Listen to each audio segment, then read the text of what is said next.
오늘 나누실 성경 말씀은 시편 73편 1절에서 28절 말씀입니다. 구약 성경 854페이지 시편 73편 1절에서 28절 말씀입니다. 차례로 교독해서 읽겠습니다.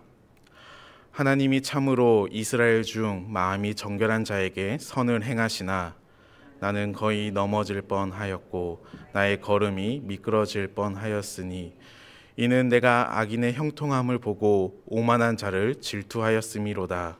그들은 죽을 때에도 고통이 없고 그 힘이 강건하며 사람들이 당하는 고난이 그들에게는 없고 사람들이 당하는 재앙도 그들에게는 없나니 그러므로 교만이 그들의 목걸이요 강포가 그들의 옷이며 살찜으로 그들의 눈이 솟아나며 그들의 소득은 마음의 소원보다 많으며 그들은 능욕하며 악하게 말하며 높은 데서 거만하게 말하며 그들의 입은 하늘에 두고 그들의 혀는 땅에 두루 다니도다.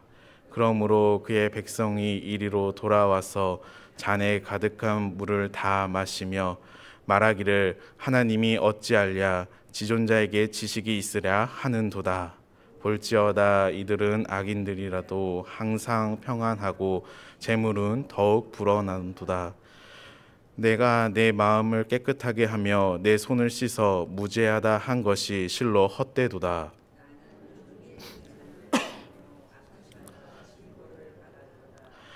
내가 만일 스스로 이르기를 내가 그들처럼 말하리라 하였더라면 나는 주의 아들들의 세대에 대하여 악을 행하였으리라. 내가 어쩌면 이를 알까 하여 생각한즉 그것이 내게 심한 고통이 되었더니 하나님의 성소에 들어갈 때에야 그들의 종말을 내가 깨달았나이다. 주께서 참으로 그들을 미끄러운 곳에 두시며 파멸에 던지시니 그들이 어찌하여 그리 갑자기 황폐되었는가 놀랄 정도로 그들은 전멸하였나이다. 주께서 사람이 깬 후에는 꿈이 우시함같이 주께서 깨신 후에는 그들의 형상을 멸시하시리이다. 내 마음이 산란하며 내 양심이 찔렸나이다. 같이 우매의 무지함으로 주 앞에 짐승이오나 내가 항상 주와 함께하니 주께서 내 오른손을 붙드셨나이다. 주의 교훈으로 나를 인도하시고 후에는 영광으로 나를 영접하시리니 하늘에서는 주 외에 누가 내게 있으리요 땅에서는 주 밖에 내가 사모할 이 없나이다. 내 육체와 마음은 쇠약하나 하나님은 내 반석이시오 내 영원한 분깃이시라. 무릇 주를 멀리하는 자는 망하리니 음녀같이 주를 떠난 자를 주께서 다 멸하셨나이다. 하나님께 가까이함이 내게 복이라. 내가 주를 여호와를 나의 피난처로 삼아 주의 모든 행적을 전파하나. 아멘. 때때로 세상을 바라보면 우리의 마음이 흔들릴 때가 있습니다. 악인이 형통한 것처럼 보이고 불의한 자가 잘 살아가는 모습과 반면에 정직한 자들이 고난을 겪는 모습을 보면서 우리의 신앙과 하나님에 대한 의문이 들기도 합니다. 시편 73편은 이러한 고민을 가진 아삽이 하나님 앞에서 깨달음을 얻고 고백하는 시입니다. 그래서 시편 73편의 표제어는 아삽의 시입니다. 아삽은 헤만과 여두둔과 함께 다윗이 임명한 찬양 인도자입니다. 오늘날로 하면 찬양 목회자와 같은 사람이라 할 수 있습니다. 또한 아삽은 선견자로도 불리었던 사람입니다. 오늘 말씀을 통하여 우리가 삶에서 어떻게 신앙을 지켜야 하는지 함께 나눠봤으면 좋겠습니다. 1절입니다. 하나님이 참으로 이스라엘 중 마음이 정결한 자에게 선을 행하시나. 1절은 시인뿐만 아니라 이스라엘이 전통적으로 고백해왔던 믿음의 진술입니다. 하나님께서는 마음이 정결한 이스라엘에게 복을 주시고 선대하시기를 약속하셨습니다. 그리고 그 약속을 이스라엘의 역사 속에서 지켜오셨습니다. 그러나 시인은 곧 현실을 바라보며 마음이 흔들립니다. 2절에서 3절입니다. 나는 거의 넘어질 뻔하였고 나의 걸음이 미끄러질 뻔하였으니 이는 내가 악인의 형통함을 보고 오만한 자를 질투하였음이로다. 시인은 자신이 겪었던 일에 있어 넘어질 뻔하였고 미끄러질 뻔한 일로 말합니다. 그렇다면 시인이 넘어질 뻔하고 미끄러질 뻔하게 만든 것은 무엇이겠습니까? 그것은 악인의 형통함과 오만한 자를 질투하게 된 것입니다. 왜냐하면 형통은 신명기 29장 9절에서 증거하고 있듯이 이스라엘이 언약을 지킬 때 하나님께서 약속하신 복이기 때문입니다. 그런데 그 형통을 악인이 누리고 있는 것입니다. 그렇기 때문에 시인은 1절에서 말한 마음이 정결한 사람에게 선을 행하시는 하나님에 대해 의심을 하게 된 것입니다. 이어서 시인은 악인들의 형통한 모습을 구체적으로 말합니다. 4절에서 5절입니다. 그들은 죽을 때에도 고통이 없고 그 힘이 강건하며 사람들이 당하는 고난이 그들에게는 없고 사람들이 당하는 재앙도 그들에게는 없나니. 죽을 때에도 라는 말을 조금 더 정확하게 번역을 하면 죽을 때까지도입니다. 악인들의 끝이 자신들의 행동에 있어 심판을 받으면 그나마 위로가 되겠지만 죽을 때까지도 그들은 고통이 없고 강건했다라는 것입니다. 뿐만 아니라 그들의 삶에는 일반 사람들도 겪는 고난과 재앙이 없었습니다. 그 모습을 7절을 통해 말합니다. 7절입니다. 살찜으로 그들의 눈이 솟아나며 그들의 소득은 마음의 소원보다 많으며. 살찜으로 그들의 눈이 솟아났다라는 것은 눈이 솟아날 정도로 잘 먹고 산다라는 의미입니다. 그리고 그들의 소득은 자신이 생각하는 것보다 많아 죽을 때까지 호강하는 삶을 살았습니다. 이러한 삶을 의인이 아닌 명백한 악인과 오만한 자들이 누리고 있는 것입니다. 또한 그들의 삶의 모습은 이렇습니다. 6절입니다. 그러므로 교만은 그들의 목걸이요 강포가 그들의 옷이며. 시인은 악인들의 모습에 있어 교만이 그들의 목걸이로 강포가 그들의 옷으로 비유하며 말합니다. 목걸이는 당시 가장 돋보이는 대표적인 장신구였습니다. 장신구는 당시 사람들의 외모를 더 빛나게 하는 도구이자 사회적 지위인 신분과 부를 측정할 수 있는 하나의 도구였습니다. 교만이 그들의 목걸이라는 표현은 악인들의 삶에 있어 교만은 중요한 특징이라는 것입니다. 또 옷은 일상생활에서 반드시 입고 있는 것으로 폭력은 그들의 일상임을 말합니다. 그렇기 때문에 8절에서 11절까지 증거하고 있듯이 악인들은 다른 사람들을 멸시하고 모욕하는 말을 거리낌 없이 내뱉습니다. 뿐만 아니라 하나님인들 어떻게 알 수 있으냐 하며 하나님을 조롱합니다. 악인들은 사람과 하나님을 두려워하지 않으며 교만한 모습을 보여줍니다. 이러한 악인들의 삶의 모습을 보며 시인은 자신만의 결론을 내립니다. 12절입니다. 볼지어다 이들은 악인들이라도 항상 평안하고 재물은 더욱 불어나는도다. 시인은 단지 악하고 오만한 자들로 인해 괴로운 것이 아닙니다. 마음이 정결한 자들도 누리지 못하는 형통함을 악인들이 누릴 뿐만 아니라 그렇게 사는 것이 옳다고 이야기하고 있기 때문입니다. 우리도 이런 현실을 보며 낙심할 때가 있습니다. 세상의 유혹들을 뿌리치고 하나님의 말씀대로 살아가지만 잘난 것 하나 없어 보이고 하나님을 떠난 악인들은 세상 가운데 어떠한 벌도 받지 않고 호의호식하며 승승장구하는 모습을 보면 그들의 삶이 부럽기도 하고 우리의 마음이 흔들릴 때가 있습니다. 이는 시인도 마찬가지입니다. 13절에서 14절 그리고 16절입니다. 내가 내 마음을 깨끗하게 하여 내 손을 씻어 무죄하다 한 것이 실로 헛되도다. 나는 종일 재난을 당하며 아침마다 징벌을 받았도다. 내가 어쩌면 이를 알까 하여 생각한즉 그것이 내게 심한 고통이 되었더니. 시인은 악인들의 형통함을 보며 그들의 삶이 죽을 때까지 평안하고 재물이 불어나는 것이 전부인 것처럼 보이니 죄를 멀리하고 악한 일을 범하지 않으며 살아온 자신의 삶이 헛되게 느껴졌습니다. 더 나아가 이러한 현실이 시인에게 있어 하루 종일 징벌을 받는 것 같다고 말합니다. 시인은 1절에 나온 하나님에 대한 자신의 고백과 현실 가운데 악인들의 형통한 삶에 있어 어떻게 생각을 해야 할지 답을 찾아보았지만 답을 찾기 위해 생각하면 할수록 시인에게 남는 것은 고통밖에 없었습니다. 하지만 이내 시인은 한 가지 사실을 깨닫게 됩니다. 바로 자신을 괴롭게 하던 질문에 대한 답입니다. 18절에서 12절입니다.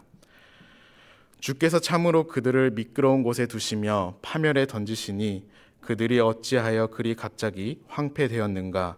놀랄 정도로 그들은 전멸하였나이다.